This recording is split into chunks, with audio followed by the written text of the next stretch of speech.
Agastya Muni lived an extraordinary life, and it is believed he also lived an extraordinary span of life. The legend says that he lived for 4,000 years. We do not know. Maybe it was 400. Being Indians, we take a little bit of liberty with zeros. Because it's after all our invention, we can use it whichever way we want. The zero came from India, so we use it little liberally because it's our intellectual property right. We can use zeros without tax. So we do not know exactly how many years, but looking at the travels that he did by foot, I've traveled much more than him, but I jet. He did it by foot. So, looking at the amount of travel he did, he definitely lived an extraordinary span of life. We don't know, it might have been 200 years, 300 years, 400 years, we do not know. But he lived an extraordinary span of life just looking at the distance he covered in his lifetime.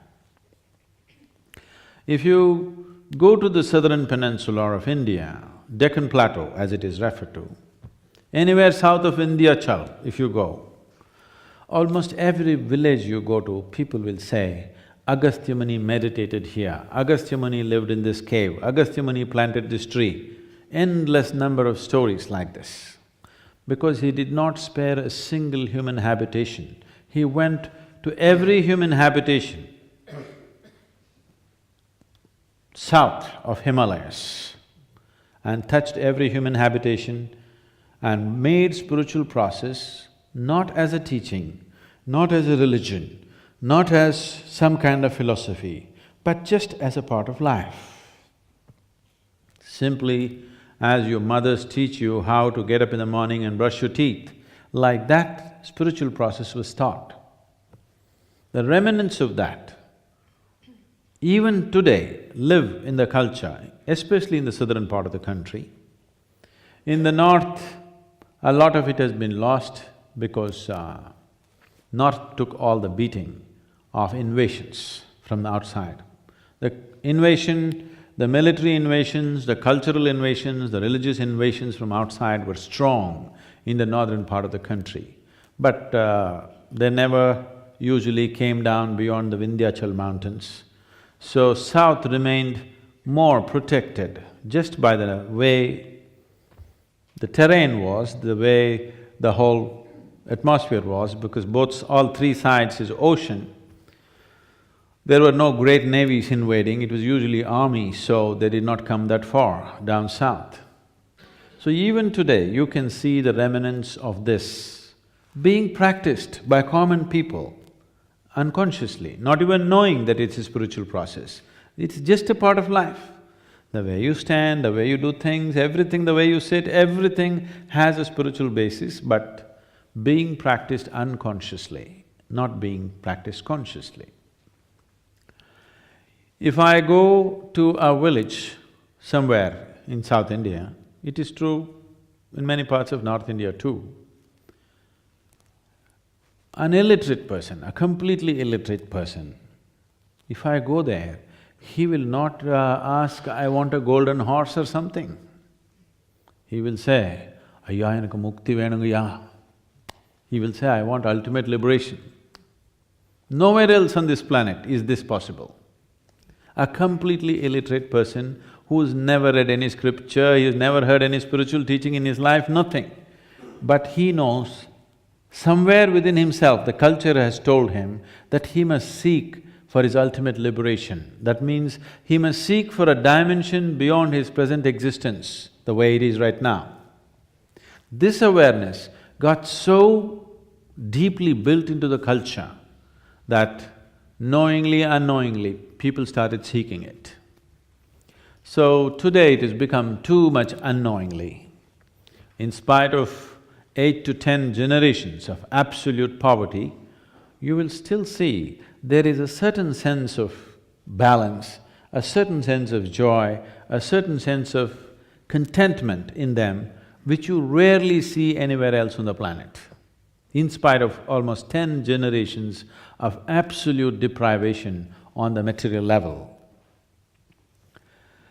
So this work that Adiyogi did, in terms of contributing to human consciousness, no other being has ever made such a huge contribution, because the technologies for evolving human consciousness, he laid it out so clearly that it does not matter in how many ways you look at it, you cannot come up with one new thing in your life. It is just, you can only repeat what he has said. Whatever you think is a brilliant idea, if you come up with it, you will see he said it over 15,000 years ago. What Charles Darwin said 200 years ago, which is a revolution in human thought, that life can evolve from one dimension to another, is an absolute revolution. But this did not happen 200 years ago. This happened a few thousand years ago. Adiyogi clearly said, whatever the nature of life right now, if you give it a possibility, it can evolve into a completely new dimension that you cannot recognize the previous form. To that extent it can evolve. Without… he said it so categorically, he did not leave any ambiguity about it. When Charles Darwin said it, there was ambiguity about it. People could argue with it. Adiyogi did not leave any room for argument. He said, this is the way life happens.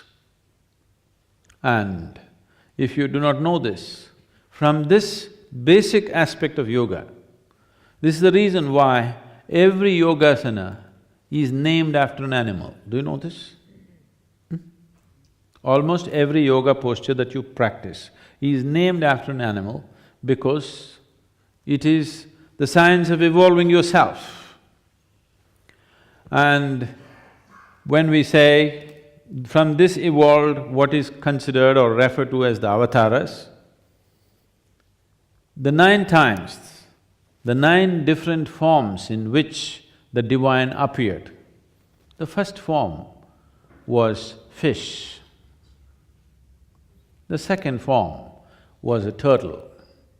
The third form was a boar, a wild boar. The fourth form was half man, half animal. The fifth form was a dwarf man. The sixth one was a full-fledged man. The seventh one was a much more evolved man. Eighth one was an extremely meditative man. The ninth one was a pure, loving and meditative quality of a man. These things were said thousands of years ago. Charles Darwin or Darwin's theory of evolution is 100% in line with this expression of divine finding manifestations in the form of a fish, that is life within water, turtle, half in, half out, amphibious, then a wild boar, which is solidly grounded animal, then half man, half animal, then a dwarf man, then an evolved man, a fully evolved physical man, an angry man. Parshuram is one of the avatars, a very angry, fighting man. The next one is a loving man, the next one is a meditative man. Like this was given thousands of years ago.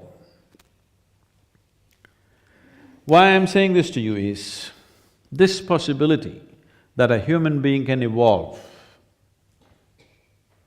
beyond his present limitations is the most significant thing that needs to be planted in human mind right now, because he's empowered like never before.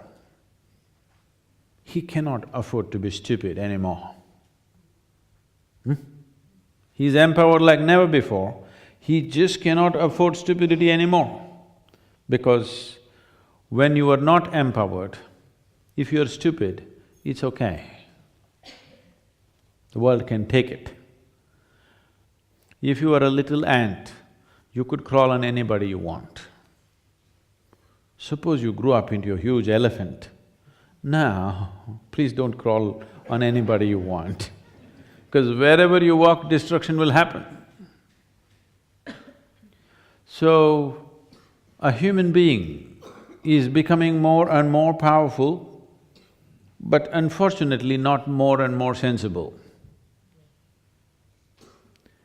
In today's world, for the first time, for the very first time in the history of humanity, today we are empowered enough to address just about any problem on the planet.